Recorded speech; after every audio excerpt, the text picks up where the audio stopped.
Hello प्यारे बच्चों, स्वागत है आपका एक्सेल हब पर। जैसा कि प्यारे बच्चों, हम दो चर वाले रैखिक समीकरण के बारे में हमने आपको बताया भी था और जैसा कि हम एक्सरसाइज करते हुए चले आ रहे हैं।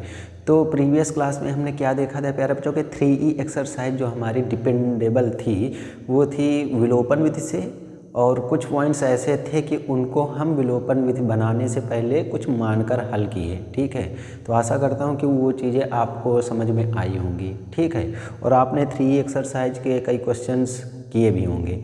और जैसा कि प्यारे बच्चों मैं कई बार रिपीट कर चुका हूँ कि जब भी हमारी नई एक्सरसाइज स्टार्ट होती है तो उससे पहले हमारे कुछ एग्जाम्पल्स दिए होते हैं, तो उन एग्जाम्पल्स को आप बारीकी से देखिएगा, समझिएगा। कोई अगर एग्जाम्पल्स आपको समझने में कठिनाई समझ में आए तो उसका हल आप हमसे कमेंट बॉक्स में पूछ सकते हैं और नेक्स्ट क्लास में आपको उसका सल्यूशन अच्छे से बता दिया जाएगा। तो बिना किसी देरी के चलिए स्टार्ट करते हैं। जैसा कि बोर्ड में आपको दिख भी रहा होगा कि एक्सरसाइज 3F, तो हम नेक्स्ट चैप्टर में आज एंट्री करने वाले हैं।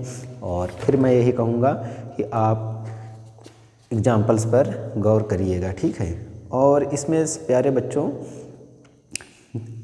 कथन है, कथन को आप समीकरण, क्योंकि देखो जो 3 एक्सरसाइज है तो ये हमारी दो चर वाली रैखिक युग्म समीकरण है। तो उससे अभी तक क्या था, हमारे पास चर राशियों के रूप में हमारे पास समीकरण होते थे। अब चाहे उनको हम प्रतिस्थापन विधि से हल करें चाहे विलोपन विधि से हल करें। ठीक है, लेकिन प्यारे बच्चों इसमें क्या दिया हुआ है कि उनको जो कथन के रूप में है, कहने को मतलब भाषा के रूप में लिखे होंगे क्वेश्चंस, उनको दो चर वाले रैखिक समीकरण के रूप में परिवर्तित करना होगा। उसके बाद हमें क्या करना है, उनका हल भी जब कहा जाए कि हल कीजिए या उनका मान बताइए, तब हम उसको ज्ञात करेंगे। नहीं तो जिस रूप में हमसे क्वेश्चन कहेगा वैसा ही हम करेंगे। तो प्यारे बच्चों मैं आपको दिखा देता हूँ, एक्सरसाइज 3F है ये अभिकथन के रूप में दिए हुए हैं। तो चलिए स्टार्ट करते हैं और इसका पहला क्वेश्चन नंबर फर्स्ट देखते हैं प्यारे बच्चों। कह रहा है एक पिता की आयु उसके, पहले आप क्वेश्चंस पूरा सुनिए। एक पिता की आयु उसके पुत्र की आयु से 4 गुनी है। 7 वर्ष बाद पिता की आयु पुत्र की आयु की 2.5 गुनी या 2.5 गुनी हो जाएगी। तो प्यारे बच्चों देख पा रहे हैं कि दो व्यक्तियों के बीच बात हो रही है, पिता और पुत्र। तो जैसा कि हम जानते हैं कि दो चीज़ों के बारे में स्पष्ट हो तो वो चर राशियों के बारे में ही हमें संकेत दे रहा है कि दो चर वाले रैखिक युग्म समीकरण बनाइए। लेकिन केवल कह रहा है इसमें कि निम्नांकित कथन को समीकरण द्वारा अभिव्यक्त कीजिए। ठीक है, तो इसको हमको क्या करना है कि उस समीकरण के रूप में बना देना है, हल नहीं करना है। तो प्यारे बच्चों देखते हैं, यहाँ पे अब लिख देंगे प्रश्नानुसार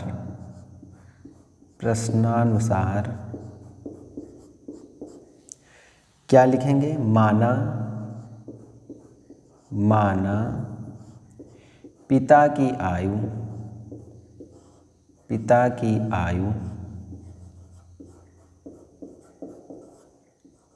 आयु देखो वर्षों में दी हुई है प्यारे बच्चों, तो हम लिख देंगे x वर्ष।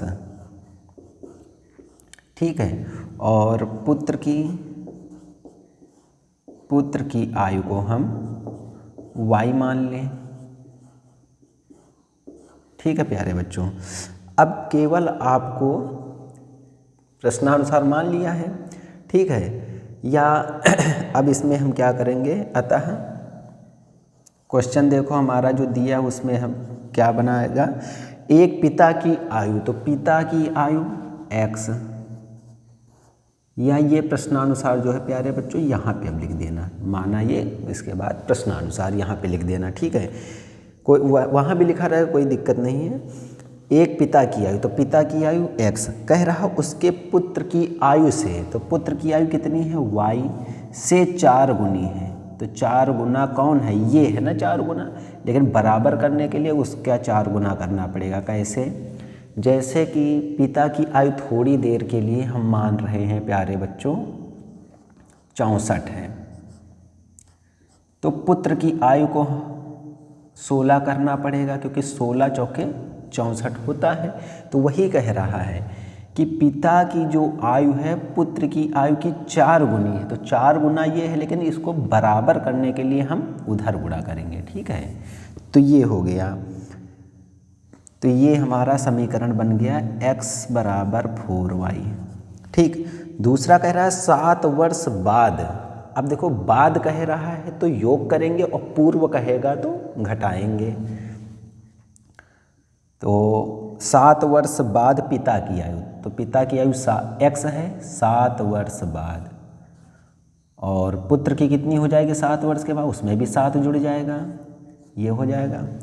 तो 7 वर्ष बाद पिता ये हो जाएगा, 7 वर्ष बाद पुत्र ये हो जाएगा कि आयु की 2.5 गुनी हो जाएगी पुत्र की आयु की। तो पुत्र की आयु की 2.5 गुना यानी 2.5 दिया है।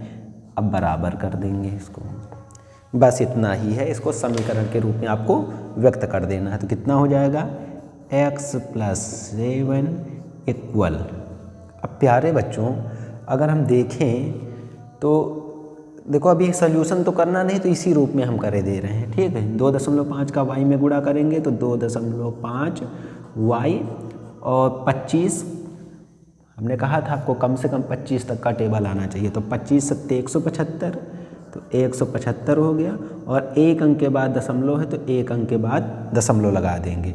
अब इसको जैसे हम यहाँ पे लिख सकते हैं x, क्योंकि समीकरण बनाना है, x - 4y इक्वल 0 हो जाएगा। समीकरण 1 हल नहीं करना है, केवल आपको समीकरण के रूप में व्यक्त कर देना है। अब x y एक तरफ करें तो x है, ये प्लस का इधर आएगा -2.5y बराबर। अब देखो उधर है 17.5 और 7 घटा देंगे तो डायरेक्ट कर दें। 17.5 में 7 घटाएंगे तो 10.5 बचेगा।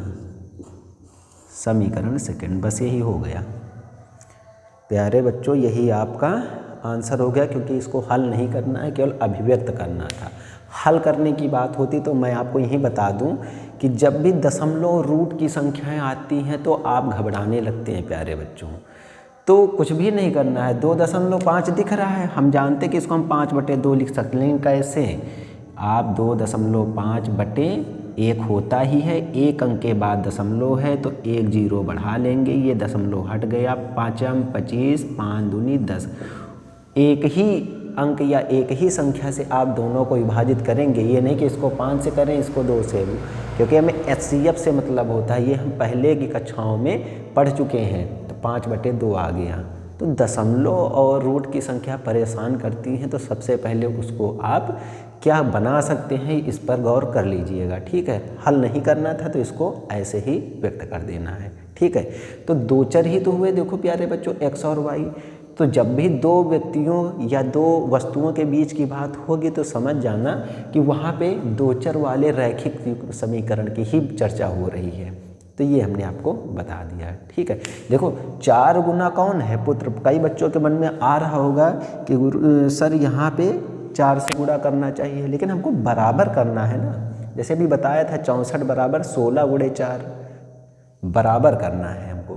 कहने का मतलब अगर हम x को 4 से गुणा कर दें और ये y, देखो पिता जो है उसकी जो उम्र है पुत्र की उम्र की 4 गुनी है तो ये, लेकिन अब बराबर तो लगे नहींगा। क्यों? क्योंकि अगर पुत्र 16 का है तो ये तो 16 चौके 64 हो जाएगा और ये 16 बचेगा, तो 64 तो 16 से बराबर नहीं बड़ा होगा ना। तो हमको क्या करना है, जो भी कहेगा उसका उल्टा करेंगे। क्यों? बराबर दिखाने के लिए। ठीक है, क्योंकि युग्म समीकरण बनाना है, समीकरण में बराबर की स्थिति आनी चाहिए।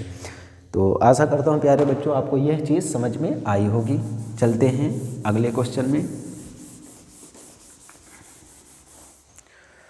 अगला क्वेश्चन है प्यारे बच्चों, किसी भिन्न के अंश में।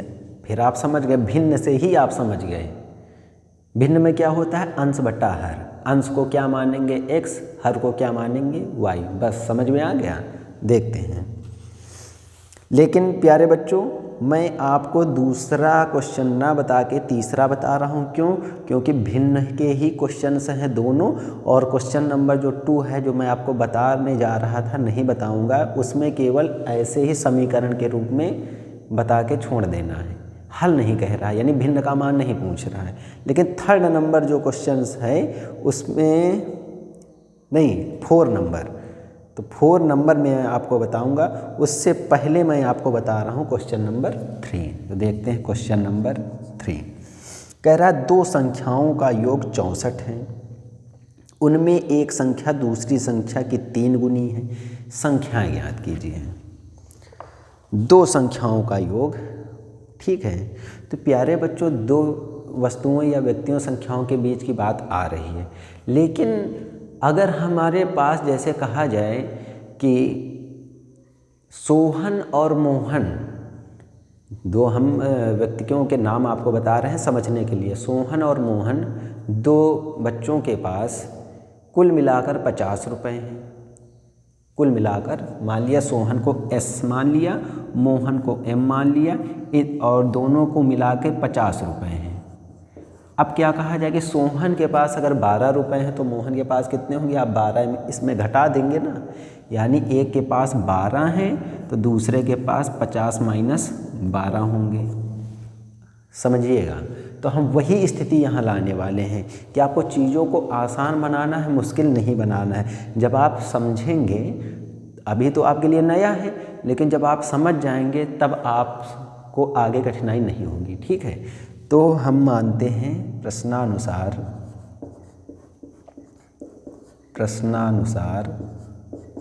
क्या कह रहा है? कह रहा है 2 संख्याओं का योग 64 है। तो माना, प्रश्न के हिसाब से ही हम मान रहे हैं कि माना संख्याएं x और दूसरी मान लेंगे 64 माइनस x। देखो कैसे, ये चीज़ आपको डायरेक्ट मैं बताता तो हो सकता है कि आपको इसमें समस्या होती, लेकिन मैंने ये बता दिया। सोहन मोहन के पास कुल रुपए 50 हैं, सोहन के पास 12 हैं, तो मोहन के पास कितने होंगे? 50 में 12 घटा के ही तो आप प्राप्त करेंगे। तो वही चीज़, दोनों का योग, 2 संख्याओं का योग 64 है। तो देखो, जब योग करेंगे तो minus x plus x cancel हो जाएगा, तो 64 ही तो बचेगा प्यारे बच्चों, ठीक है। अब क्या कह रहा, उनमें एक संख्या दूसरी संख्या की 3 गुनी है, तो संख्याएं ज्ञात कीजिए। उनमें से एक संख्या दूसरी संख्या की 3 गुनी है। तो आप ये बताइए, बड़ी वाली संख्या 3 गुनी होगी छोटे के बराबर, या छोटी संख्या का 3 गुना होगी बड़ी संख्या? आपने अभी देखा था क्वेश्चन नंबर 1 में, जब हम समीकरण के रूप में बना रहे थे तो पिता और पुत्र की बात हो रही थी।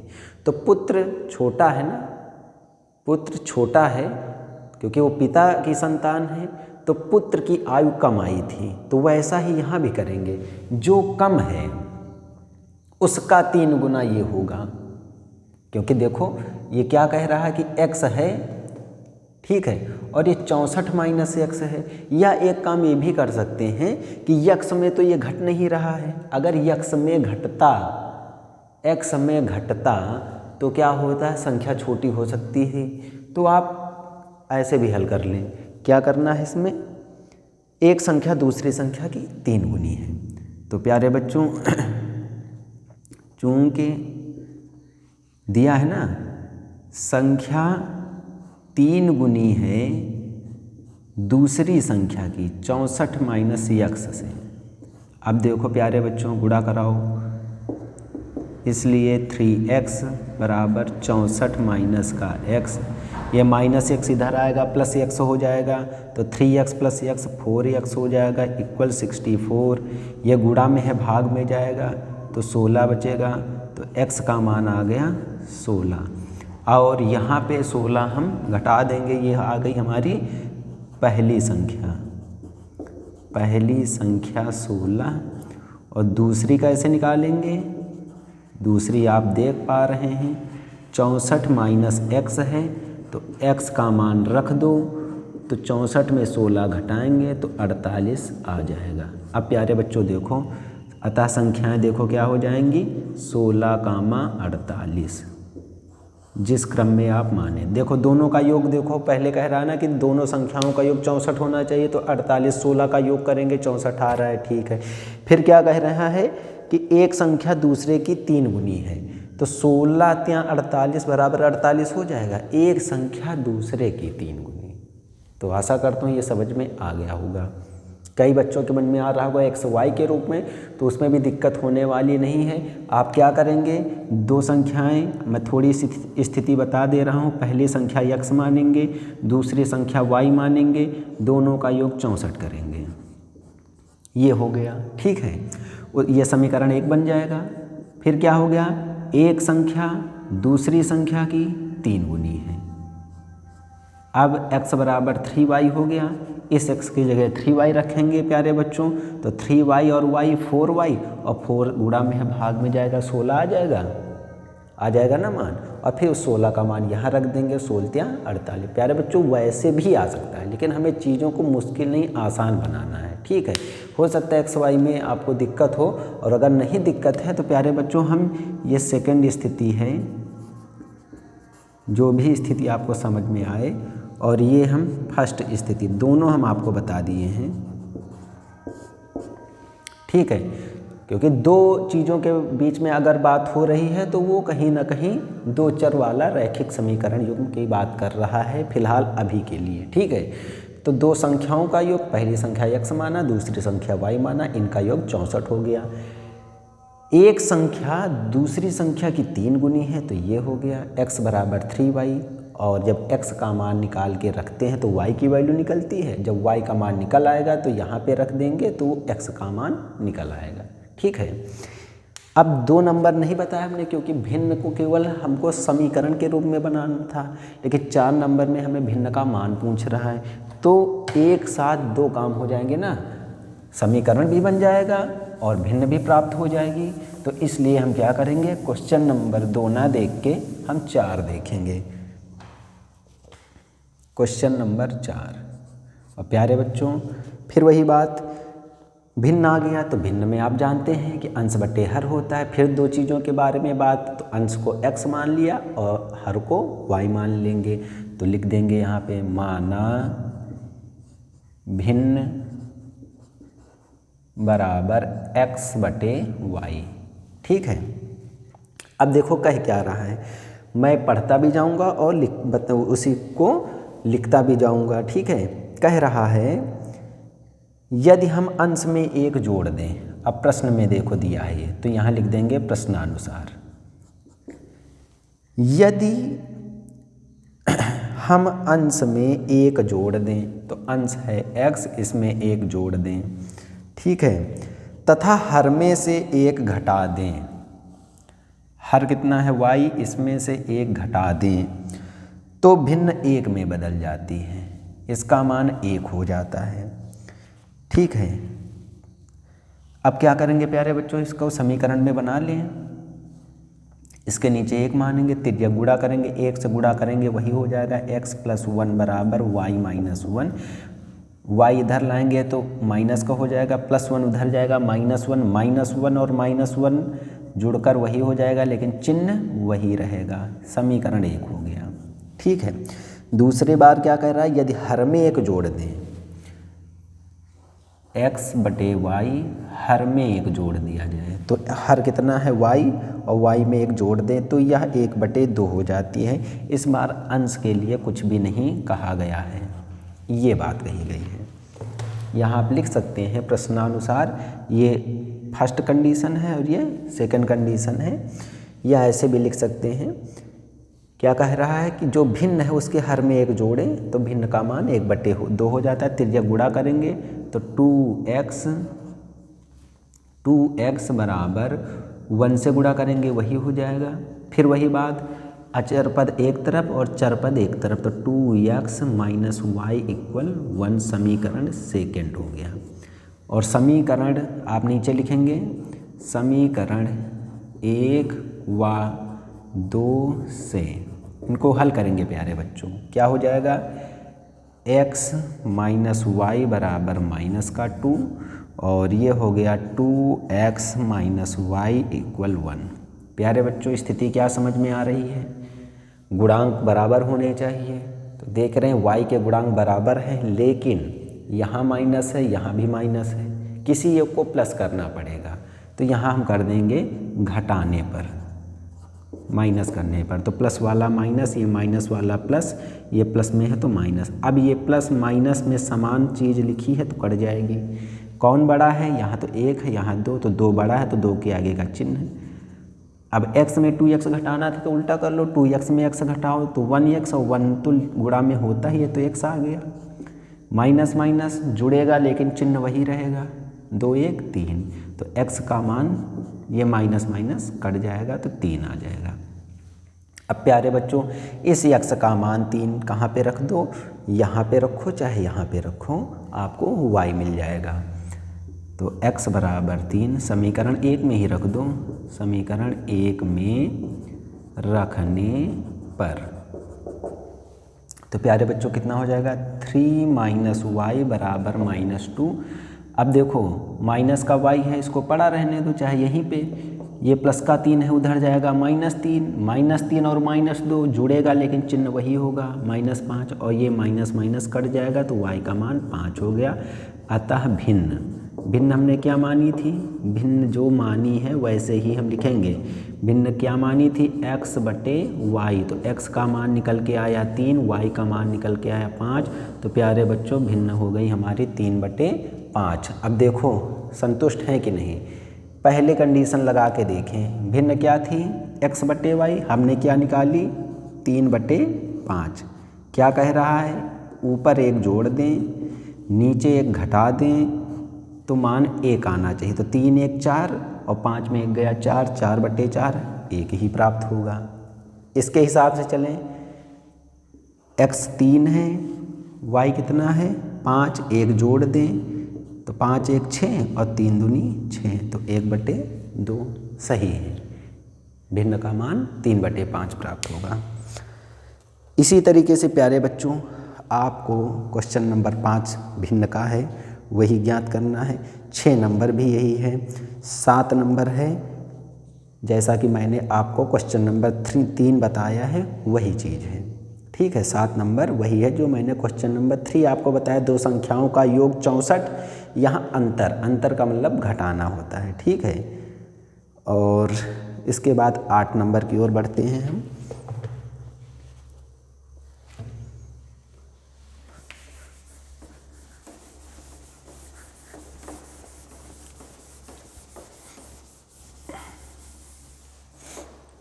क्वेश्चन नंबर 8, तो प्यारे बच्चों क्वेश्चन नंबर 8 है, कह रहा है किसी बच्चे को अपने घर से पिकनिक स्थल पैदल पहुंचने में 6 घंटे लगते हैं किंतु साइकिल से उसी दूरी को तय करने में 2 घंटे लगते हैं। पैदल साइकिल 2 चीज़ें आ गई, ठीक है। तो देखते हैं, माना बच्चे की पैदल चाल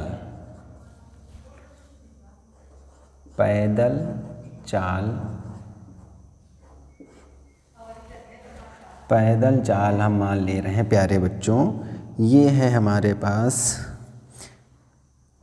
x और किलोमीटर प्रति घंटा मानेंगे, क्यों, क्योंकि आगे आपका जो क्वेश्चन है उसमें किलोमीटर प्रति घंटा दिया हुआ है, तो इसलिए हम x किलोमीटर प्रति घंटा मानेंगे, ठीक है। और बच्चे की साइकिल चाल हम मान लेंगे y किलोमीटर प्रति घंटा, ठीक है। अब देखो क्या कह रहा है प्रश्न में, अब लिखेंगे यहाँ पर प्रश्नानुसार। अब प्यारे बच्चों कई बार मैंने आपको बता दिया है, सॉल्यूशन आप डाल सकते हैं, ठीक है।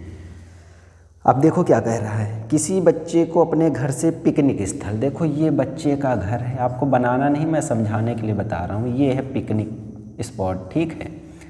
तो इसकी कोई दूरी होगी, इसकी दूरी मान लिया हमने x, लेकिन x यहाँ नहीं मानेंगे क्योंकि हमने x मान लिया है, तो इसको हम दूरी को s मानते हैं, ठीक है।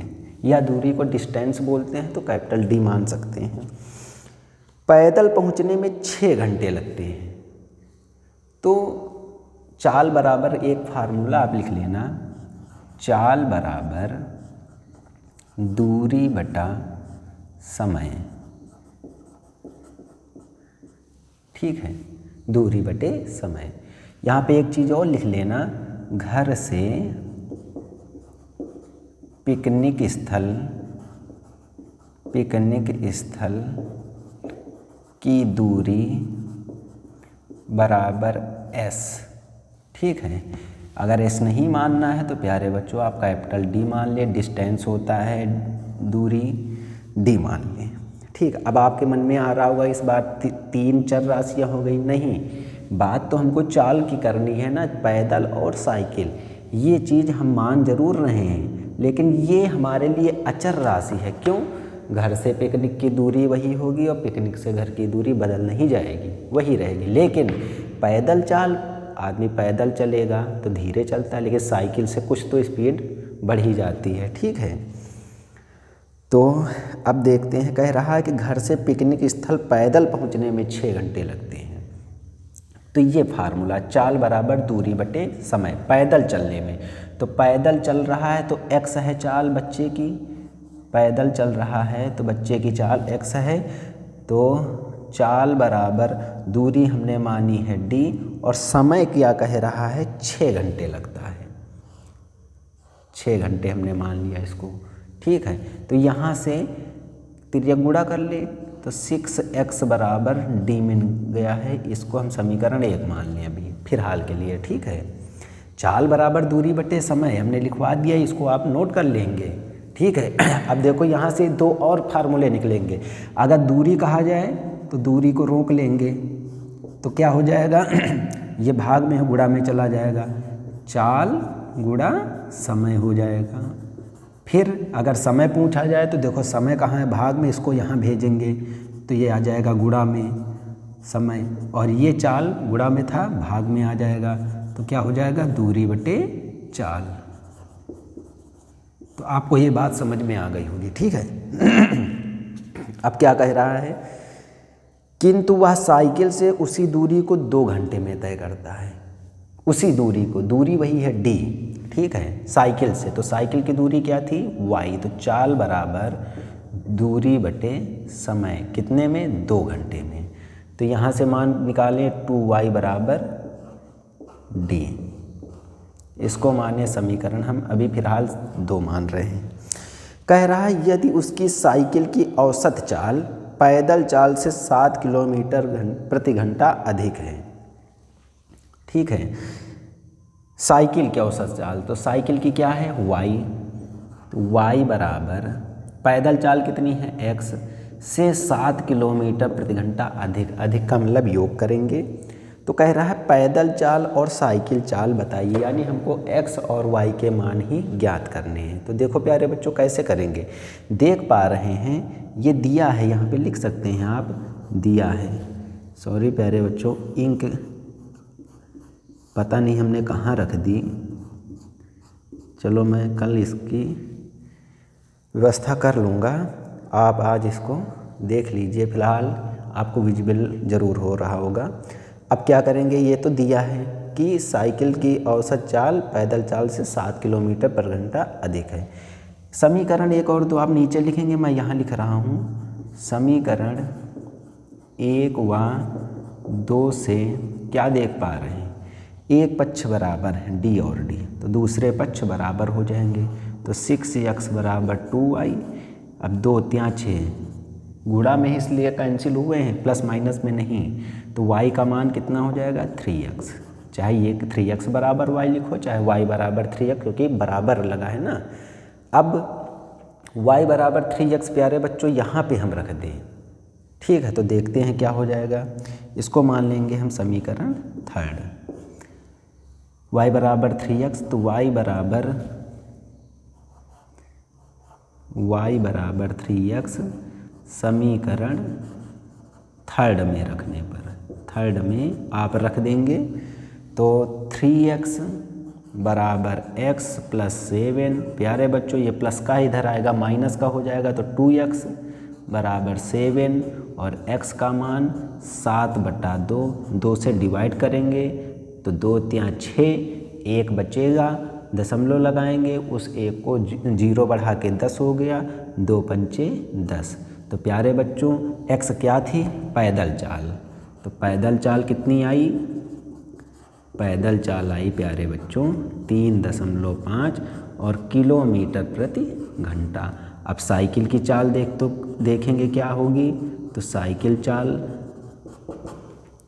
की चाल क्या थी, y, ठीक है, और वो क्या थी 7 ज़्यादा थी, तो क्या हो जाएगा x + 7, x का मान कितना है प्यारे बच्चों 3.5, इसमें 7 जोड़ देंगे, 7 और 3 मिला के 10 हो गया, और ये 0.5 और किलोमीटर प्रति घंटा।